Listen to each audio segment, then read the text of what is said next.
नमस्कार दोस्तों, let's study GS में आप सबका स्वागत है। दोस्तों, हम लोग लुसेंट के इंडियन इकोनॉमिक्स को शुरू किए हैं, जिसमें ऑलरेडी हम लोगों ने 3 लेक्चर देख चुके हैं। दोस्तों, यदि आपने उस लेक्चर को नहीं देखा है तो प्लेलिस्ट में जाकर उस वीडियो को देख लें। आइए दोस्तों, आज हम लोग चौथे लेक्चर को शुरू करेंगे, जिसमें लुसेंट की इंडियन इकोनॉमी को देखेंगे। इसमें हम लोग दोस्तों राष्ट्रीय आय को देख रहे थे। दोस्तों, राष्ट्रीय आय को हम लोग देख रहे थे। आज हम लोग देखेंगे सकल राष्ट्रीय उत्पाद, जिसमें हम लोगों ने दोस्तों सकल राष्ट्रीय उत्पाद को देखेंगे। बाजार मूल्य पर सकल घरेलू उत्पाद को हम लोगों ने देख चुके थे। आज हम लोग सकल राष्ट्रीय उत्पाद यानी जीएनपी को देखेंगे। दोस्तों, जीएनपी यानी ग्रॉस नेशनल प्रोडक्ट, किसी अर्थव्यवस्था में जीएनपी उस आय को कहते हैं जो जीडीपी में विदेशों से होने वाले आय को जोड़कर प्राप्त किया जाता है। दूसरे शब्दों में कहें तो दोस्तों, सकल राष्ट्रीय उत्पाद यानी जीएनपी एक वर्ष की अवधि में एक देश के सामान्य नागरिक द्वारा देश की घरेलू सीमा के अंदर या बाहर उत्पादित की गई अंतिम वस्तु यानी फाइनल गुड्स और सेवाओं का सकल मूल्य होता है। इस दोस्तों जीएनपी जो होता है, उसमें हम लोग क्या करते हैं कि जो भी देशवासी होते हैं वो विदेश में जाते हैं, उनके जो आय अर्जित करते हैं उसको ऐड कर लेते हैं, और जो विदेशी इस देश में रहकर आय अर्जित करते हैं उनके आय को माइनस कर देते हैं, तो हमको जीएनपी निकल जाता है। यानी सिंपल फार्मूला होता है दोस्तों कि जीएनपी बराबर क्या होता है, GDP plus X minus M. X किसको कहते हैं तो एक्स है दोस्तों देशवासियों द्वारा विदेशों में अर्जित आय, और एम होता है दोस्तों एम विदेशियों द्वारा देश में अर्जित आय। यानी जीएनपी बराबर क्या होता है दोस्तों, GDP plus X minus M कर देते हैं तो हमको ग्रॉस नेशनल प्रोडक्ट मिल जाता है। दोस्तों, बंद अर्थव्यवस्था के अंदर क्या आता है कि जो देशवासियों द्वारा विदेशों में अर्जित आय और माइनस विदेशियों द्वारा देश में अर्जित आय जब जीरो हो जाता है तो व्यवस्था क्या हो जाती है, बंद अर्थव्यवस्था कहलाती है। अतः जीएनपी दोस्तों जीडीपी के बराबर हो जाती है। नोट्स में है कि भारत के मामले में विदेशों से होने वाली आय के बदले हानि होती है, अतः भारत का जीएनपी हमेशा जीडीपी से कम ही रहता है। अगला पॉइंट है साधन लागत पर सकल राष्ट्रीय उत्पाद। दोस्तों, साधन लागत पर यानी ग्रॉस नेशनल प्रोडक्ट जीएनपी इन फैक्टर कॉस्ट पर, साधन लागत पर सकल राष्ट्रीय उत्पाद से आज उस राष्ट्रीय उत्पाद से है जिसका मूल्य उत्पादन क्रिया में प्रयुक्त साधनों में प्राप्त आय के आधार पर किया जाता है। साधन लागत के अंतर्गत हम कर्मचारियों का पारिश्रमिक, ब्याज, निगम लाभ, हास्य आदि को शामिल करते हैं। अगला पॉइंट है दोस्तों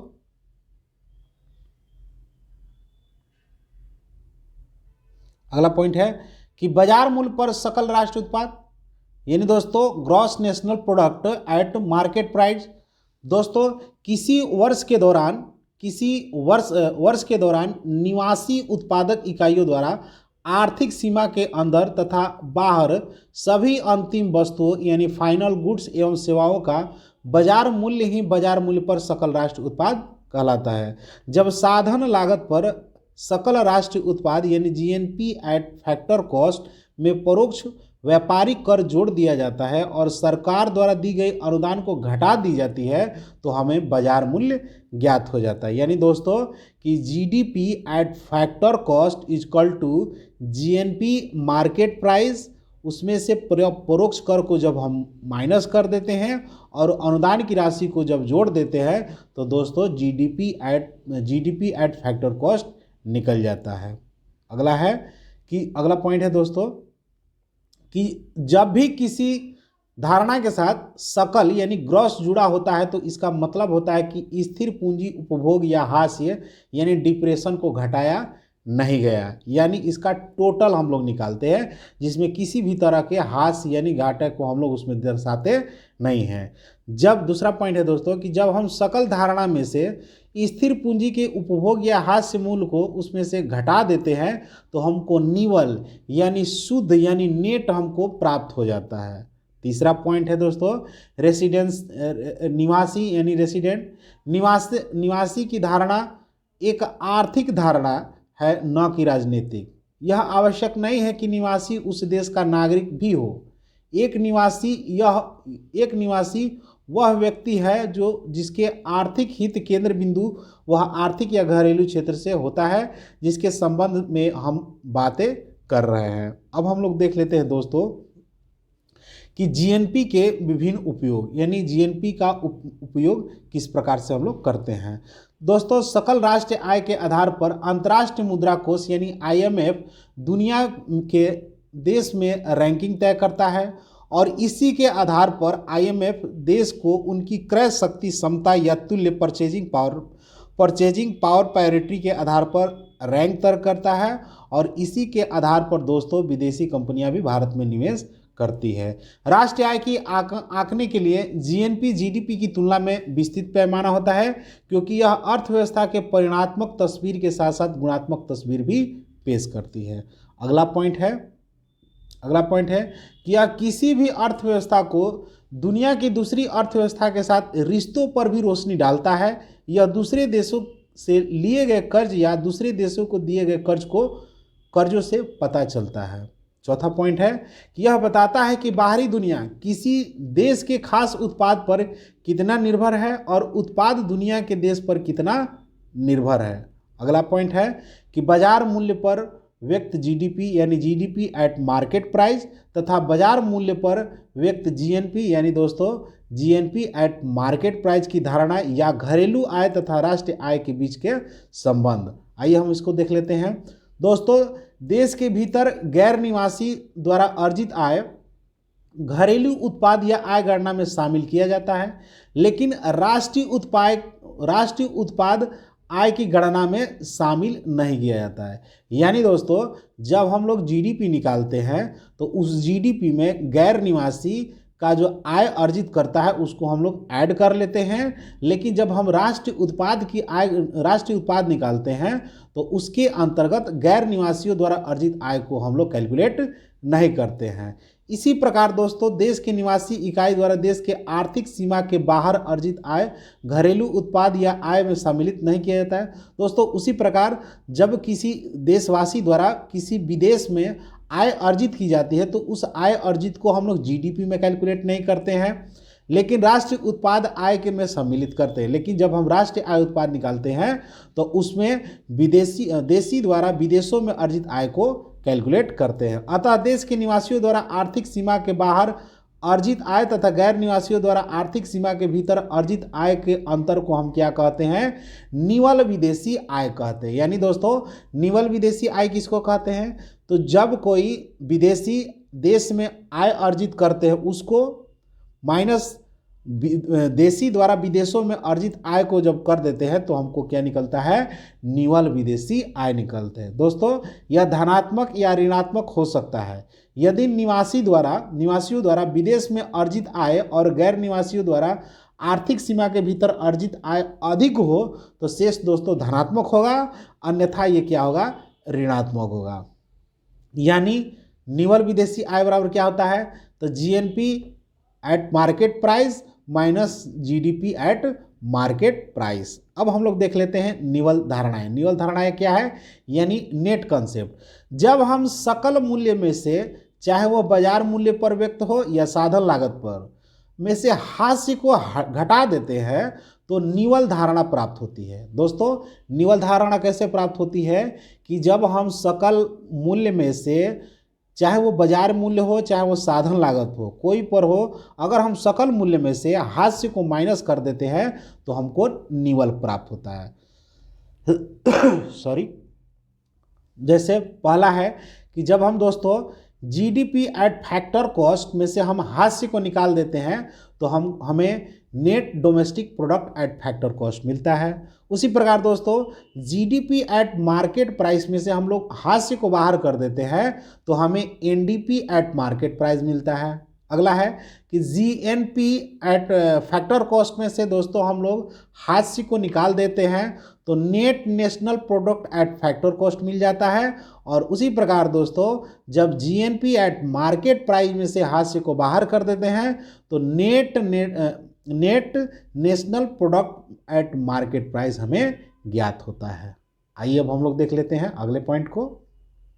अगले पॉइंट में है दोस्तों कि शुद्ध घरेलू उत्पाद यानी नेट डोमेस्टिक प्रोडक्ट एनडीपी, यह किसी भी अर्थव्यवस्था का वह जीडीपी है दोस्तों, यह किसी भी अर्थव्यवस्था का वह जीडीपी है जिसमें एक वर्ष के दौरान होने वाले मूल्य कटौती यानी हाशिए को घटाकर प्राप्त किया जाता है। यानी दोस्तों एक वर्ष में जो दौरान जो मूल्य में कटौती यानी हाशिए को घटाकर प्राप्त किया जाता है तो उससे हमें क्या मिलता है, शुद्ध घरेलू उत्पाद मिलता है। इसमें कटौती की दर जो है ये सरकार द्वारा निर्धारित की जाती है। दोस्तों भारत में मूल्य कटौती का दर का निर्धारण जो है वो केंद्रीय वाणिज्य एवं उद्योग मंत्रालय द्वारा तय किया जाता है। और दोस्तों एनडीपी यानी नेट डोमेस्टिक प्रोडक्ट एनडीपी बराबर होता है जीडीपी माइनस हाशिए।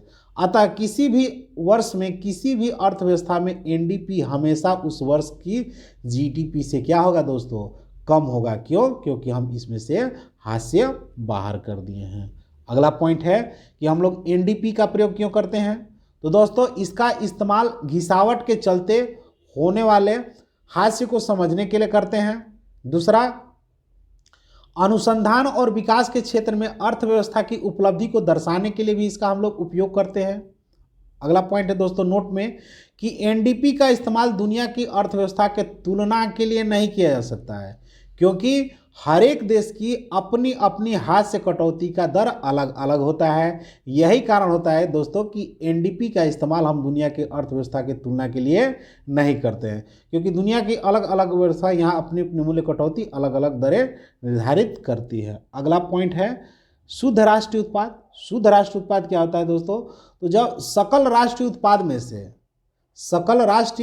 उत्पाद में से मूल्य कटौती को घटाने के बाद जो आय बचती है उसी को बोलते हैं अर्थव्यवस्था का शुद्ध राष्ट्रीय उत्पाद। यानी दोस्तों NNP net national product equal to क्या होता है, जीएनपी माइनस हाशिए। या ऐसे भी कह सकते हैं कि एनएनपी यानी net national product equal to GDP plus विदेशों से होने वाली आय और माइनस मूल्य कटौती जब हम कर देते हैं तो हमको एनएनपी प्राप्त हो जाते हैं। अब हम लोग देख लेते हैं कि एनएनपी का उपयोग किस प्रकार से करते हैं। तो दोस्तों यह किसी भी अर्थव्यवस्था की राष्ट्रीय आय होती है। एनएनपी क्या होती है दोस्तों, तो एनएनपी किसी भी देश की अर्थव्यवस्था की राष्ट्रीय आय होती है। यह किसी भी देश की आय को आकलित करने का सबसे अच्छा तरीका होता है। तीसरा पॉइंट है कि जब एनएनपी को देश की कुल आबादी से भाग देते हैं तो उससे उस देश की प्रति व्यक्ति आय का पता चलता है और यह प्रति व्यक्ति सालाना आय होता है। अगला पॉइंट है दोस्तों कि कर छूट एवं राष्ट्रीय आय संबंधी प्रत्यक्ष कर और अनुदान यानी सब्सिडी को एक साथ रखने पर भारत की राष्ट्रीय आय को आकलित करने का जो सूत्र है दोस्तों वह निम्न है। कौन है दोस्तों कि साधन लागत पर राष्ट्रीय आय बराबर क्या होता है, तो साधन लागत पर दोस्तों राष्ट्रीय आय बराबर होता है NNP eight market price minus प्रत्यक्ष कर प्लस अनुदान कर देंगे तो हमको साधन लागत पर राष्ट्रीय आय निकल जाएगा। अब हम लोग देख लेते हैं दोस्तों कि राष्ट्रीय आय लेखा के आधार वर्ष एवं विधि में कुछ संशोधन किया गया है, उसको हम लोग देख लेते हैं। तो दोस्तों 30 जनवरी 2015 को जारी विज्ञप्ति के अनुसार सीएसओ ने राष्ट्रीय लेखा के आधार वर्ष को 2004-05 से संशोधित करके 2011-12 कर दिया है। इस विज्ञप्ति में राष्ट्रीय आय संबंधी नई श्रृंखला में एक अन्य महत्वपूर्ण धारणात्मक यानी कंसेप्चुअल परिवर्तन जीडीपी के आकलन के संबंध में भी किया गया।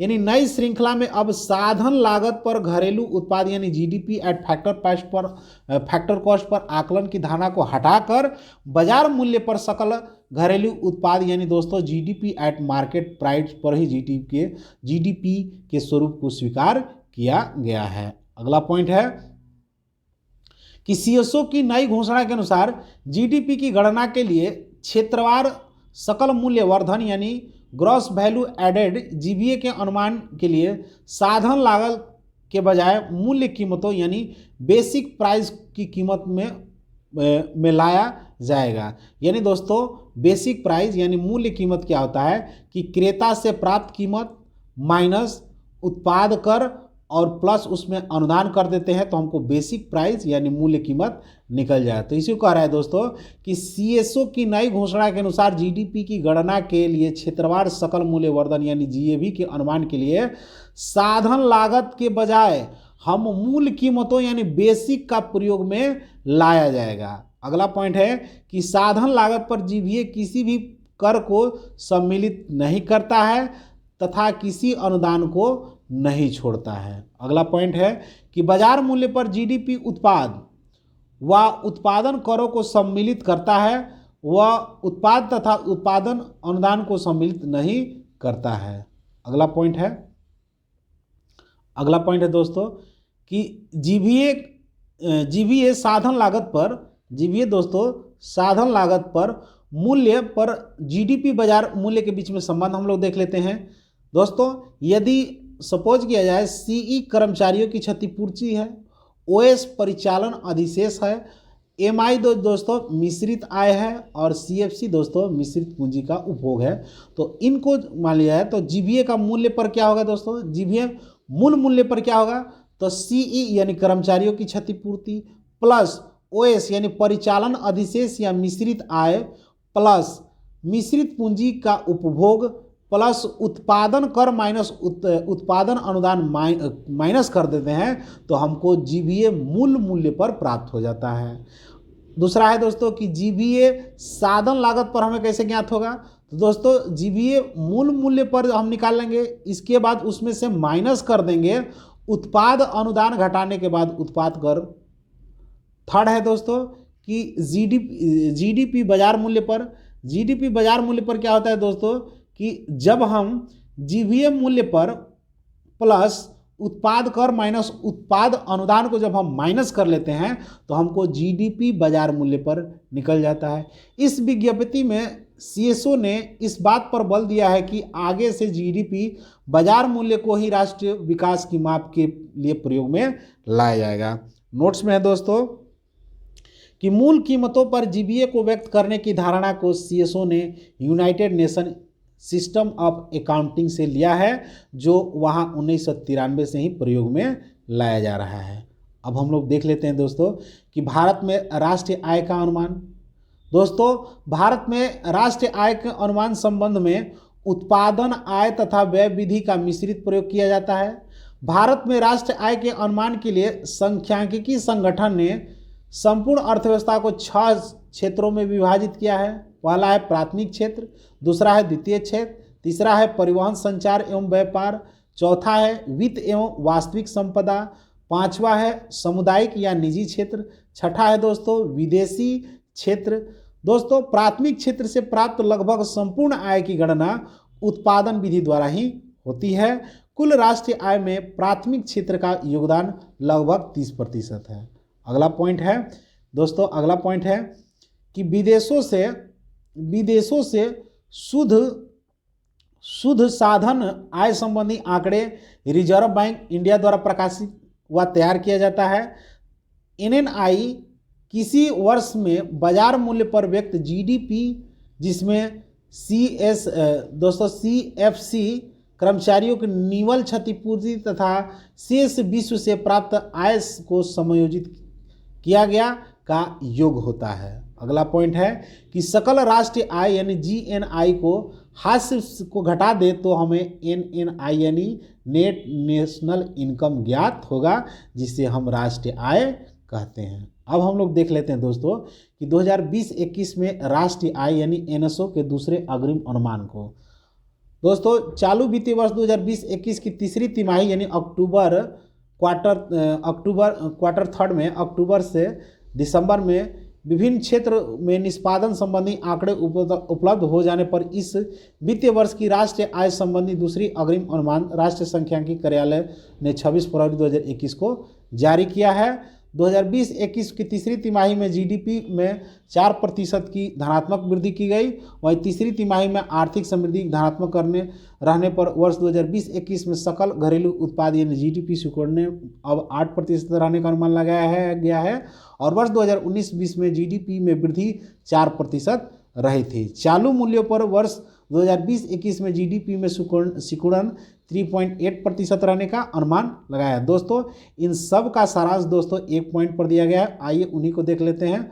बाकी अगर आप डिटेल चाहते हैं पसंद तो इसको लाइन बाय लाइन पढ़ सकते हैं।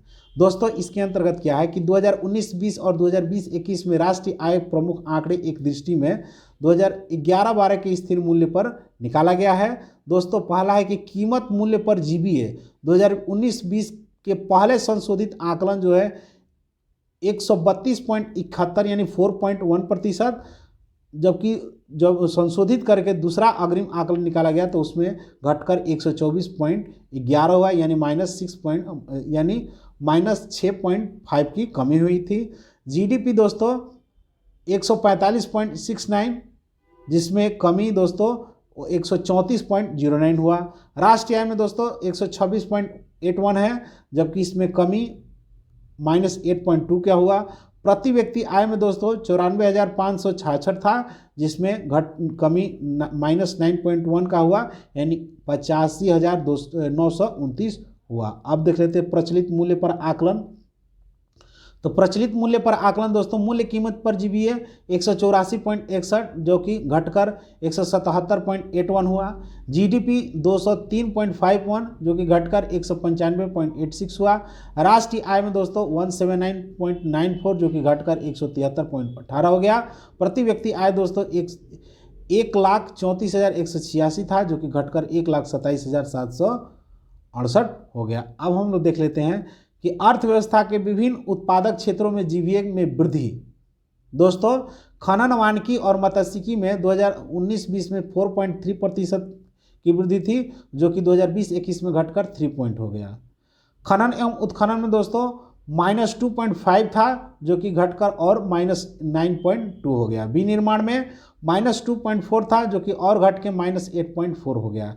विद्युत गैस जलापूर्ति व अन्य उपयोगी सेवाएं 2.1 थी घटकर दोस्तों 2020-21 में 1.8 हो गया। निर्माण में दोस्तों 1 था जो कि घटकर -10.3 हो गया। व्यापार होटल परिवहन संचार एवं परिसरण से संबंधित सेवाएं दोस्तों 6.4 थी 2019-20 में जो कि घटकर -18 हो गया।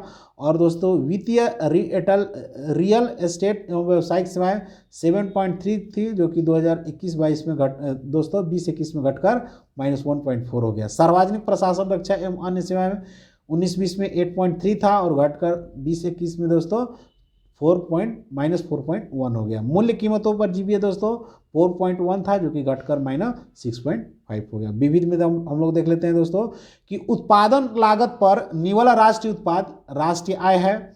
हिंदू वृद्धि दर राष्ट्रीय आय से संबंधित है। अगला पॉइंट है कि भारत में राष्ट्रीय आय में सार्वजनिक योगदान तृतीय क्षेत्र यानी सेवा क्षेत्र का होता है और प्रति व्यक्ति आय निकालने के लिए राष्ट्रीय आय को देश की कुल जनसंख्या से भाग दिया जाता है। अगला पॉइंट है दोस्तों कि वर्तमान मूल्यों पर प्रति व्यक्ति आय की वृद्धि दर स्थिर मूल्यों पर प्रति व्यक्ति आय की वृद्धि दर से अपेक्षाकृत अधिक होता है क्योंकि स्थिर मूल्यों पर प्रति व्यक्ति आय की वृद्धि दर में मुद्रास्फीति की वृद्धि दर का ध्यान रखा जाता है। भारत के सकल घरेलू उत्पाद में विभिन्न क्षेत्रों के योगदान का हास्यमान क्रमशः सेवा होता है सबसे ज़्यादा, इसके बाद उद्योग, इसके बाद कृषि होता है। मूल्यह्रास इक्वल टू क्या होता है दोस्तों सकल राष्ट्रीय उत्पाद माइनस निवल राष्ट्रीय उत्पाद। अगला पॉइंट है कि राष्ट्रीय आय अनुमान की गणना करते समय निर्यात मूल्य को जोड़ा जाना और आयात मूल्य को घटाया जाना ध्यान में रखना अपेक्षित होता है। गोवा की प्रति व्यक्ति आय सबसे अधिक है। ड्रेन का सिद्धांत दोस्तों का प्रतिपादन दादा भाई नौरोजी ने किया था। किसी देश की आर्थिक वृद्धि की सर्वाधिक उपयुक्त माप सकल घरेलू उत्पाद है और भारतीय अर्थव्यवस्था में पिछले 10 वर्षों में जीडीपी में सार्वजनिक क्षेत्र की प्रतिशत हिस्सेदारी में गिरावट आई है। और अंतिम पॉइंट है दोस्तों कि उत्पादित अंतिम वस्तुओं एवं सेवाओं का मौद्रिक मूल्य दी गई अवधि के लिए किसी भी देश की राष्ट्रीय आय के बराबर होती है। दोस्तों आज हम लोग यहीं तक रहने देते हैं। अगला हम लोग चैप्टर देखेंगे राष्ट्रीय आर्थिक आयोजन, जो कि हम लोग कल देखेंगे। दोस्तों आज हम लोग यहीं तक रहने देते हैं, मिलते हैं अगले वीडियो में, तब तक के लिए जय हिंद।